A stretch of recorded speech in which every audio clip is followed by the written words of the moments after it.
To many of you, I'm just a talking head, burdening you with assignments, speaking to you out of the deep, dark depths of the internet. But today, I'd like to share a personal moment in time, a moment in history that was both shocking and thrilling to me. A story from my past that still makes my hair stand up. A long time ago, when I was a child, I grew up in an idyllic neighborhood until about the age of 10. I lived in a small suburb called Ajax, Ontario, which was about 30 minutes away from Toronto. At that time, it was where the city ended and the country began. In fact, I grew up in a subdivision that was being built up every day around me. And I was pushing out into the wild fields that surrounded. And my neighborhood, luckily, was full of children, and we would happily play all day, using the growing, building neighborhood around us as our playground. We would go everywhere we wanted to. We played neighborhood games like tag or kick the can, or my favorite, backyard challenge. In that game, all of our friends would line up on one end of a street, and down the street there was a whole row of backyards with fences separating each yard of each house.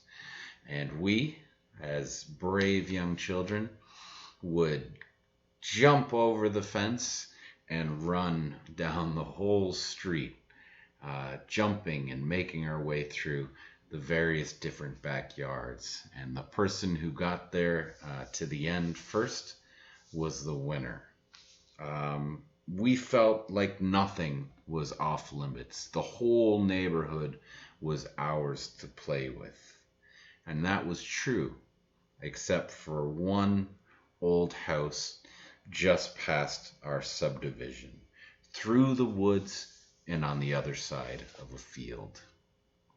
And it was this old mysterious house that every night when I went to bed, I saw its lights dimly shining across the field, through the woods, and into my window. And every night I fell asleep, my last thoughts thinking about this curious house all the way at the end of my street and in the end of my playground. And I always wondered, what did it contain? What happened there? Of course I was curious, and so were my friends, and I often sought to explore it. So, with my brother, my friends, Peter or Will or Tim, but never alone, we would sneak across the field, watching closely for any movement or any person. We rarely saw anything. We would try to get close enough to look into the window. But whenever we got just close enough to possibly peer inside the windows, suddenly some big hairy man dressed all in white came rushing out, chasing us away and yelling at us as we disappeared in the woods.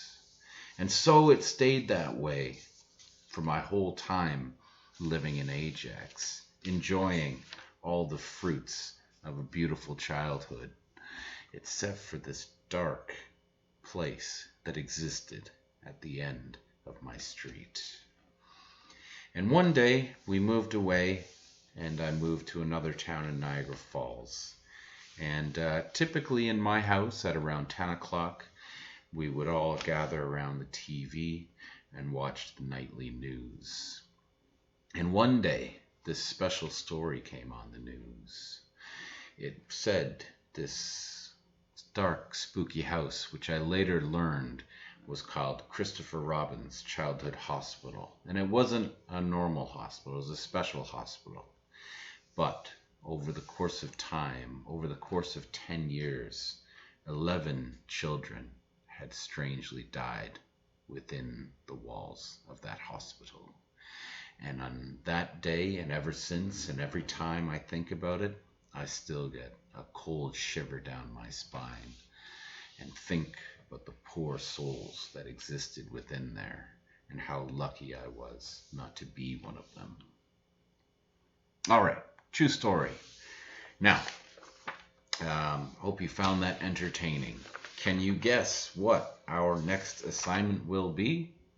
It is, of course, storytelling.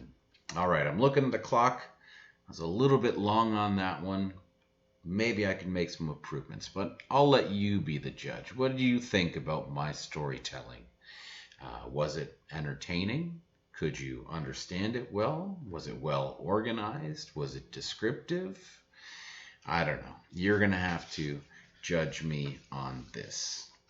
All right. And each of you, of course, is going to be required to tell your own story. Okay?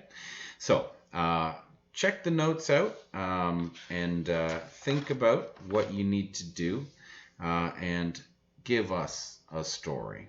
So you are going to make a 3 to 4 minute video entertaining us with a story. All right, I want to emphasize this. Let's make this assignment about entertainment. Surely we are going to improve our speaking skills. We're going to think about language and speaking roles and how to communicate ideas, but we are telling stories. That is the goal of this assignment, and the goal of storytelling is to entertain. So you can give us a fun or scary or interesting, non-fictional, a true story, like the one I told you. It is, in fact, a true story. Or you can write your own fictional story. I don't care, and your classmates don't either. You can adapt a story that you already know, or you can take a true story and you can exaggerate or embellish it to make it more interesting or more fun or more entertaining. All right? Or you can take something else like a fairy tale or children's story or any other existing story. Be creative. That's what I'm asking you to do.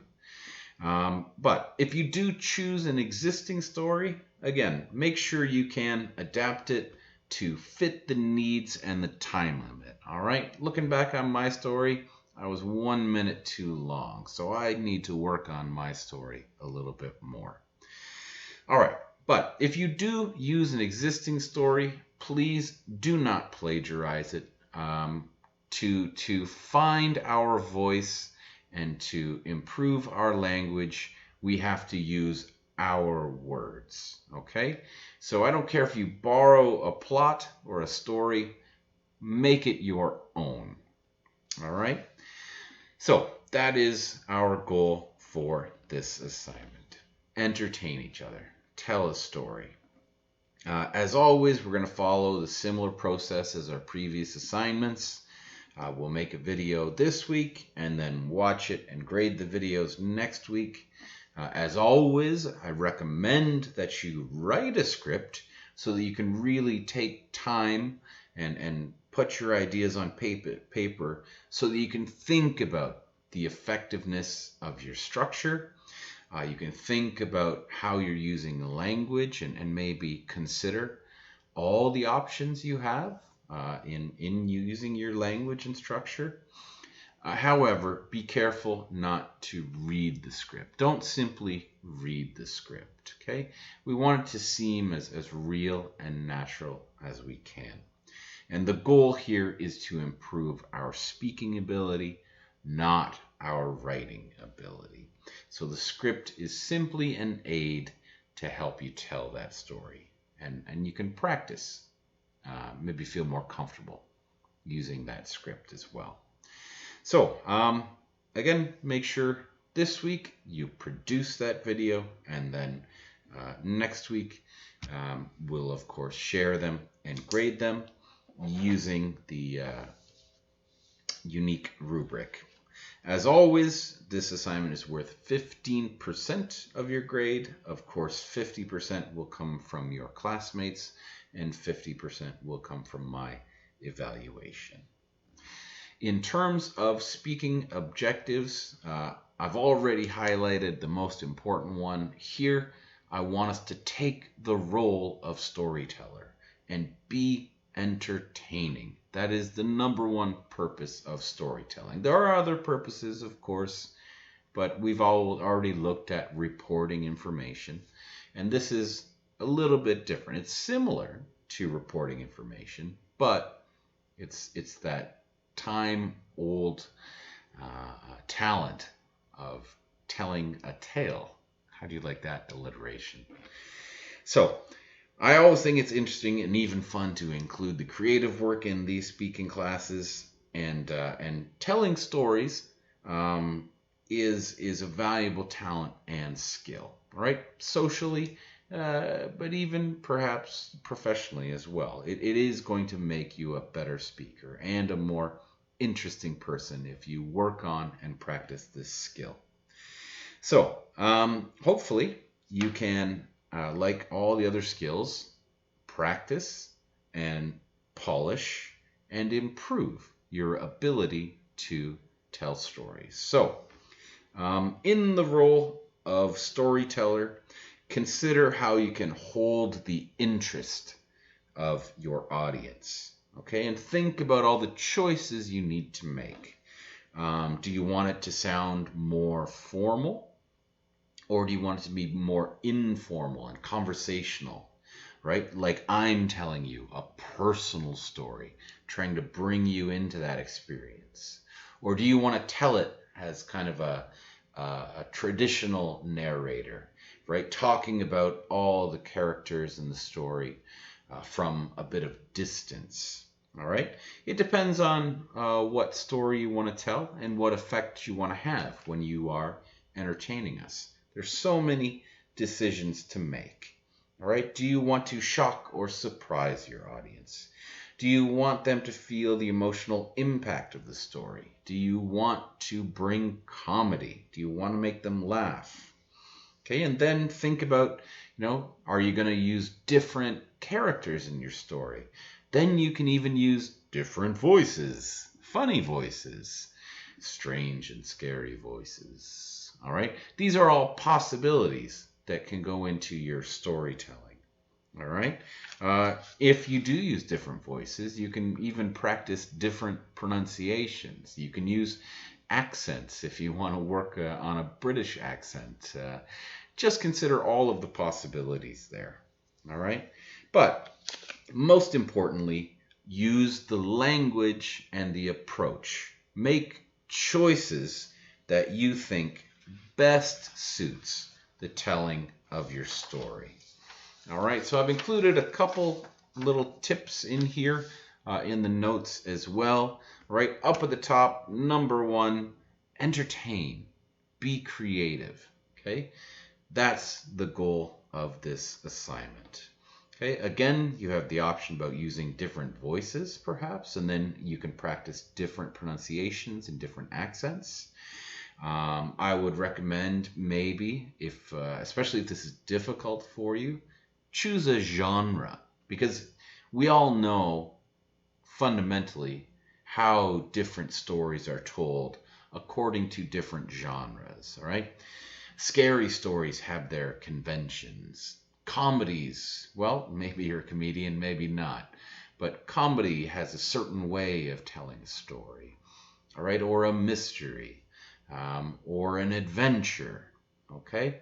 Think about different genres and think about different conventions or ways of telling those stories according to their specific genre. All right, here's something else to consider. When you're telling your story, is it more effective to tell the story from the first person, a personal story, or the third person, as I mentioned earlier? And is it more effective to tell the story in the past tense or in the present tense, right? Even if you're telling a story that happened in the past, you can tell it in the present tense, right? And that can have a more immediate or effective immediacy. It brings the reader into the storytelling. Sometimes that can be more effective. All right? Those decisions are up to you. But remember, the language that you use should reflect the characters and the roles they play, the relationships and their identities. All right? And if you want to play with accents and pronunciation, that can be effective too. All right? Try to use realistic speech if you're especially if you're using dialogue, characters dialogue, or just if you want to tell a personal story and make it conversational, right? It all really depends on the story you're telling behind it. All right, and of course, as always, practice your pronunciation, especially to deliver your lines clearly and hopefully develop the characters through that interesting pronunciation. All right, there is another rubric, as always, that I suggest that you read before you begin this assignment, just so you have a clearer understanding about what we are trying to accomplish and what we're going to be looking for in the grading, so that you can meet the objectives and meet the requirements and get the grade that you think you deserve. Okay? All right. I'll try to keep this short, and I'll let you get to work and think about telling your story. And hopefully this one will be our even perhaps the most entertaining, or should be, maybe the most fun assignment we will do for this class as well. All right, good luck, and I hope to see some entertaining stories next week. As always, if you have any questions, please feel free to contact me. And with your third and fourth assignment, I'm hoping to get those back to you a little bit more quickly than I did the last ones. So look for them sometime in the near future as well. All right. I hope everybody is staying warm, and be well.